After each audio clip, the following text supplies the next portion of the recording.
Hi everyone, it's Michelle from Scrap Secrets, and I want to show you the projects that I made between last night and today. First one that I want to show you is this Eeyore cutout. He's from page 66 of the Pooh font set Cricut cartridge, and he's cut at 5 inches. I wanted to share with you a couple of the tips and tricks that I found out when I was cutting him. I cut the black base out at the 5 inches on regular black cardstock. However, when I went to cut out his blue layer, the first time I tried to cut it out, I used this value paper pack. And I wasn't crazy about it. I had used this. This is actually a cutout from the mini Cricut cartridge. And look at how that top tore off. I wasn't crazy about this paper. And I did try it again because it kind of is the color of Eeyore. And unfortunately, I had the same kind of results, that it tore the paper pretty badly. So I took a piece of cardstock that I got from Michael's, from the open cardstock, and cut out the body of Eeyore again. It did tear a little bit at the top, so I had the pressure on high, the speed on the lowest setting, and then I also had the blade depth at 5. I took the blade depth down to 4 and recut it, and it cut out perfectly. It did need a little bit of maintenance because the corners didn't come off totally, so I just took scissors and snipped the edges off, and he was fine. So I did that for the blue layer and then also around his nose layer.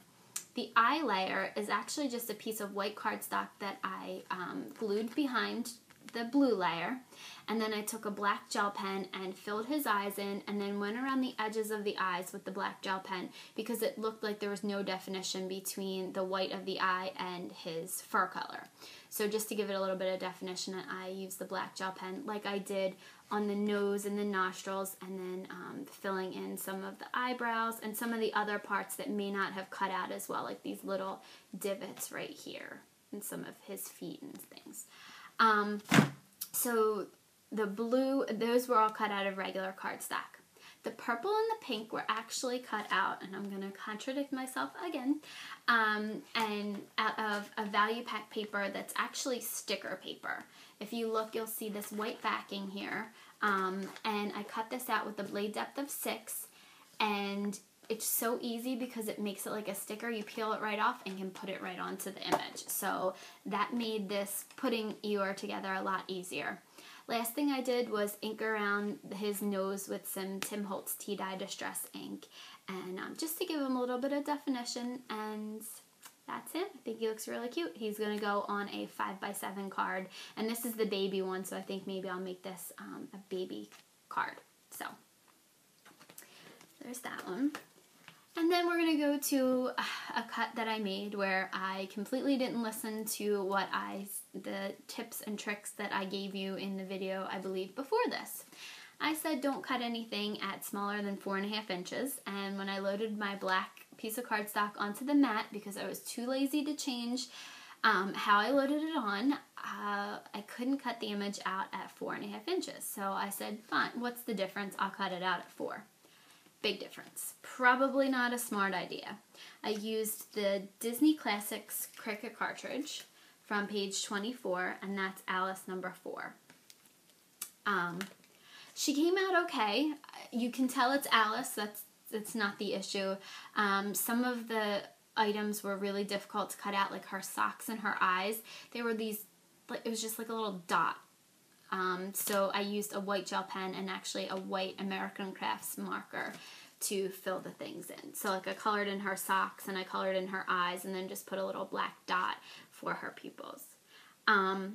The color cardstock that I chose for the bottom of her dress, I wasn't crazy about. After I had glued it on, it looked too light and it blended too much into the white of her apron. So at first I took some regular distress ink and just went over it. It was tumbled glass. I went over it, and I didn't like the way that looked because it was too hard to get it up close to the white, so it had kind of like a line around it. So I took the distress marker that I had, the blue color one, and just colored in the dress. So I think it looks better than it did before.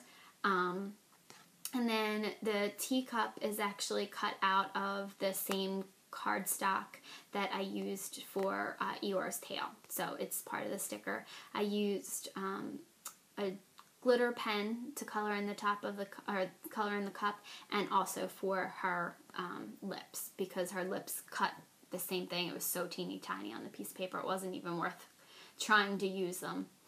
I used a Nestabilities die to cut out this oval where I stamped the sentiment, "You're terrific." This is from a tea and coffee set that I have.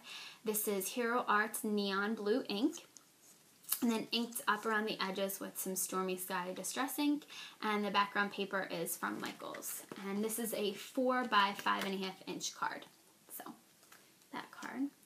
And then the next two cards that I made, I actually made using the same stamp with completely different results.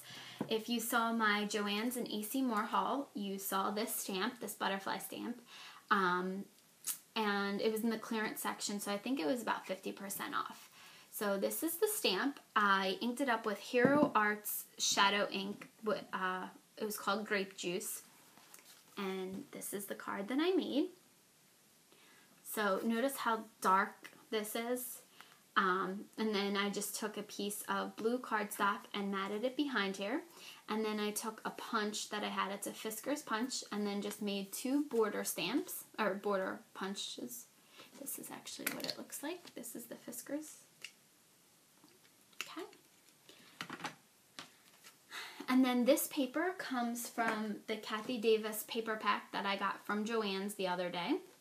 And since it's 6 by 6, I actually cut it down to 5 by 6. So I just matted a little over 1/2 inch on either side, because this is the 6-inch side. I took that same blue cardstock and used a stamp that I got from the AC Moore Dollar Bin, and I kind of mimicked this. I chose this border punch because it kind of mimics the hello here. I used some Stampendous white embossing powder and some Versamark ink, and embossed this. And then the inside is completely blank. So when I did the next card, I thought I had cleaned off my stamp really, really well, but obviously I didn't. So when I inked it up with some Hero Arts Shadow ink in Tide Pool, this is what I got. Now, the Tide Pool is actually a deeper teal, so it's this kind of makes it a distressed look. It almost looks like a second generation stamping, where you stamp once and then you stamp again without re-inking your stamp. So I had a completely different color scheme in mind. I wasn't going to use any of the purple, but since it was kind of a happy accident, I ended up using the purple. So I picked a different color background. This is a sheet of 12 by 12 scrapbooking paper from Michaels that I got probably when it was $8 for $1. And then I cut that down to 6 by 5. And then I just used another piece of the real light purple scrapbooking paper that I got from AC Moore from the dollar. It was a pack of 6 papers for $1. Since there are light and dark purple flowers in this background, I just wanted a little light purple border on the background. And then I used a border punch from Martha Stewart. And this actually just cuts out a border. There are some that'll do deep edge punches, but this one is actually a border punch that just punches out a complete strip. And I did that in the dark purple and just put all the layers together, and I had matted this with that same dark purple. And then the inside, I used the same pattern paper. So this is a 5 by 7, or no, I'm sorry. It's a little bit smaller than, it's 5 by, I think it might be 5 by 5. Square of scrapbooking paper, and then it was just whatever was left over from the cuts that I made from the front, and this is the same purple. I just used the same Stampendous white embossing powder with the sentiment I had, Happy Mother's Day, and then just put a heart on either side and colored it in with a teal glitter pen that I had, and went around the edges with a white gel pen to kind of do some dash lines, And that's it. So I'm going to use this for my mom for Mother's Day. So I think this came out really cool. It has more of a distressed look. And this one is the full-fledged grape. So this is kind of grape juice. So this is grape juice and Tide Pool, and this is just the grape juice. So two completely different looks from the same stamp.